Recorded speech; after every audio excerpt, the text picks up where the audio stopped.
Après la destruction de Bélour, première capitale de l'empire Wasala, au XIIe siècle par le sultanat de Delhi, l'empereur décida de déménager sa cour et l'administration vers Alabid, qui ainsi devint la nouvelle capitale de l'empire. Cette capitale avait besoin d'un temple digne de son rang, et c'est ainsi que fut construit ce magnifique temple Hoysaleswara à Alabid, au Karnataka au sud de l'Inde. Le temple dédié à Shiva est constitué en fait de deux temples complémentaires, le temple Hoysaleshwara et le Sri Shantaleshwara. Un petit temple qui se trouve également dans ce complexe est dédié à Nandi, la vache sacrée servant de véhicule à Shiva.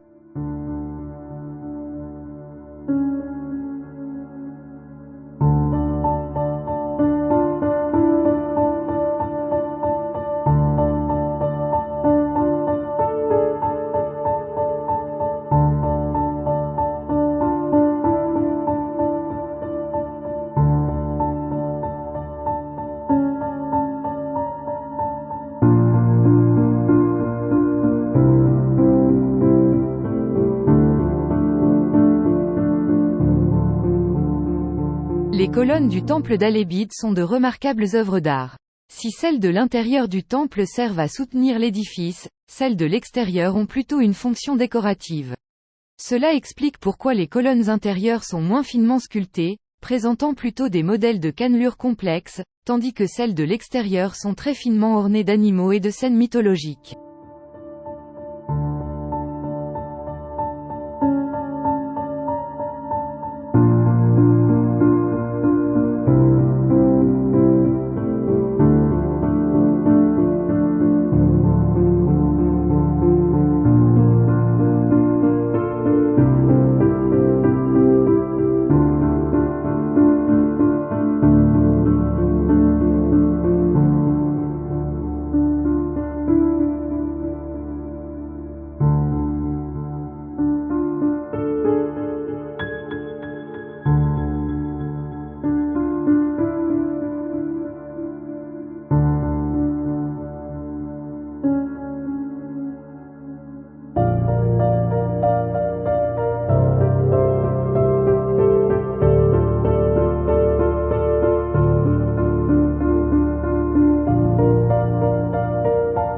Si on se rappelle que ce temple date du XIIe siècle, on ne peut être que subjugué par la qualité technique de cette pure merveille. Non seulement les colonnes et les murs sont décorés d'éléments très finement ciselés, mais les plafonds eux aussi sont remarquables. Des motifs floraux et des scènes de la mythologie hindoue ornent ces plafonds en étoiles, caractéristiques de ce temple.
Les façades du temple sont impressionnantes. Les temples sont construits sur un plan en étoile, caractéristique de l'architecture Wasala, qui confère un aspect rythmé à ces façades.